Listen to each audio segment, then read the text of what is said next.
Honestly, I hate customers. Why do I hate customers? And you should too. Because customers have a choice. You know those adverts? We never forget, you have a choice. Yeah, us or the guy next door. But when you're a fan, and you believe in a relationship, you have no choice.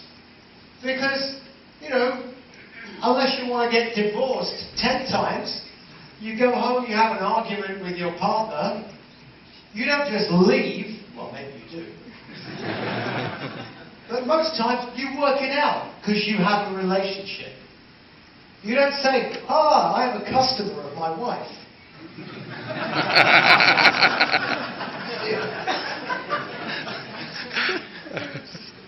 So why do we insist when we have our people who come to us for our business, why do we insist in calling them customers?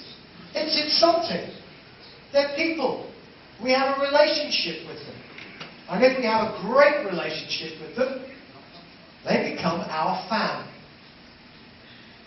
And unless you are turning, in this world now, unless you are turning customers into fans, then your business is slowly bleeding to death. It's dribbling away, and somebody else is going to come along and eat you.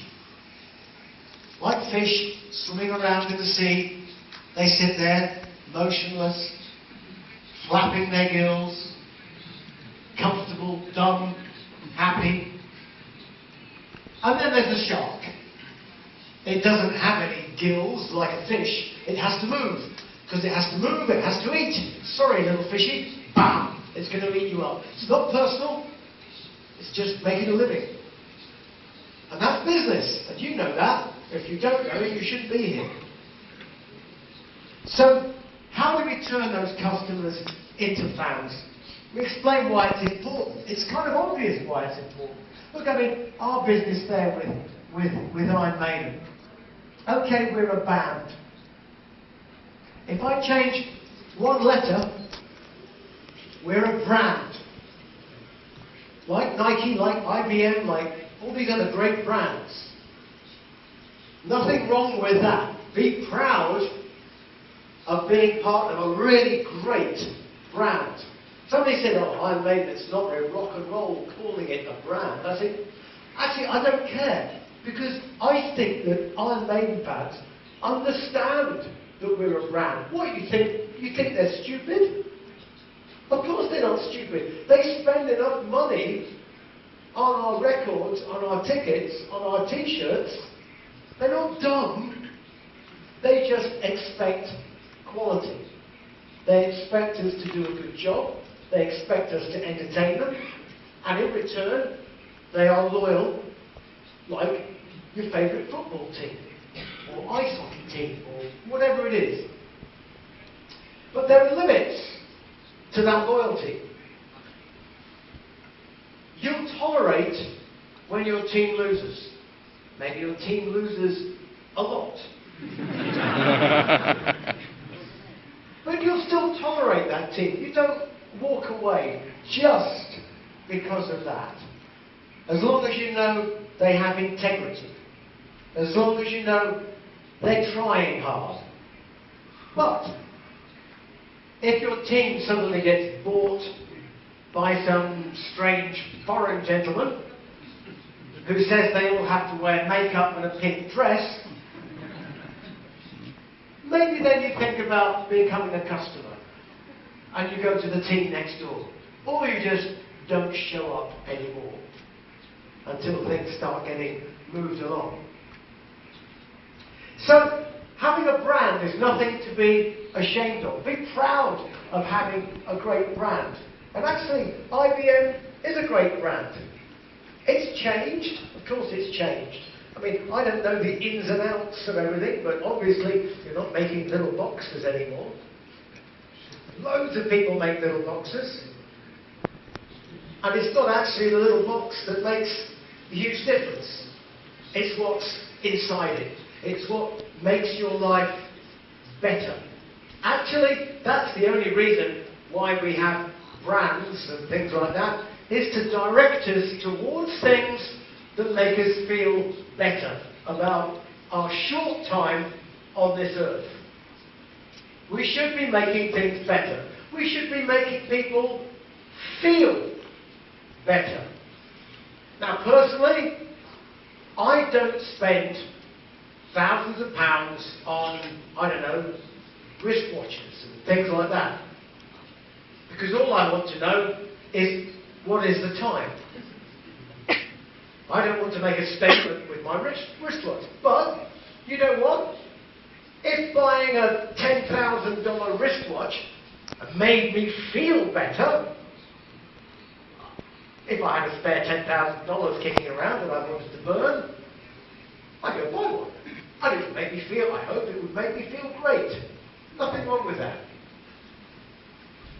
But it's all about the feeling. It's about the emotion. And although you think you're in a very digital business, as in yes, no, yes, no, yes, yes, yes, yes, no, no, yes, no, no, no, yes, no, yes, but very fast.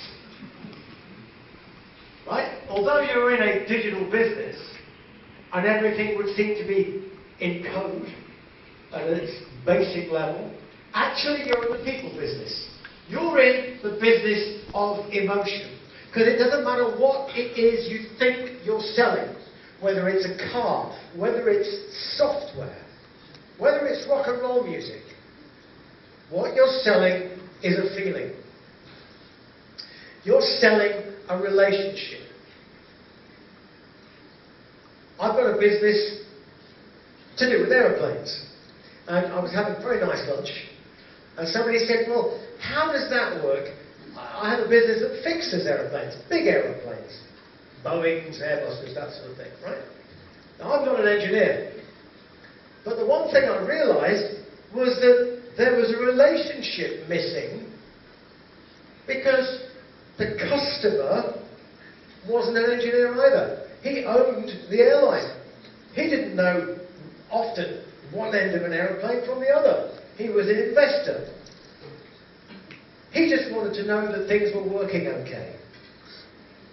But nobody, when he went to maintenance and he was talking to engineers, he didn't get the feeling that they had a relationship with him, that they would share the truth about what it was going to cost to fix his airplanes. And I thought, you know what, there's an opening here for maintenance that's done really on a human scale. And you don't have to go very far with aeroplanes when you look at the detail of who owns 70% of all the airliners in the world are owned by about 6 companies. And they're all lease companies, not airlines. Airlines don't own aeroplanes. They borrow them. They lease them from leasing companies. And leasing companies have a unique set of challenges. Because they're just like it's like a rent-a-car company. You lease your car for 5 years. At the end of 5 years, you trade it back to the lease company. What happens to that car? Well, the same thing happens with an airliner. It's a bit more complicated, and the asset is a lot more expensive and has to be managed. But the leasing companies want to be able to deal with somebody who understands their problems. And engineers don't care about their problems. All they go is, I have a spanner, I turn it, I charge you the money, that's it. That's not a relationship. That's unsatisfactory. And the reason why it exists is because the whole business is highly regulated, as it should be. It's important stuff, airliners, who need safety and all the other stuff that goes with high regulation. But because of that, there's an opportunity. And with your business, although years ago you weren't highly regulated, it was all secret. Nobody understood code. Nobody understood how to make things work in software. But now, everybody does, except me. But I know at least half a dozen college kids that are making apps coming out of their ears. So at this point in my life, I really am not bothered about learning code, because I've got hundreds of people who are coming out of university who can all do it. So it's not a secret anymore. It used to be. Computers, oh my God, that's complicated. Not anymore. It's not complicated anymore. I know it really is a bit complicated. But, you know, the mystery of it all has kind of gone. Which means there's a lot of competition out there. Which is why it's important to have a relationship. Because what people need to know is they need to know that they need to know that you're a friend who they can go to for advice. You need to understand their business, not just their software. Because it goes so much deeper. It's no good me talking about aircraft maintenance and saying, oh yeah, I know what's wrong with that airplane. It's the third rib along and it needs a spanner to do this and that. That's not what the business is all about. The business, the relationship with the customer is saying, what do you need on that particular airplane? What is your strategy?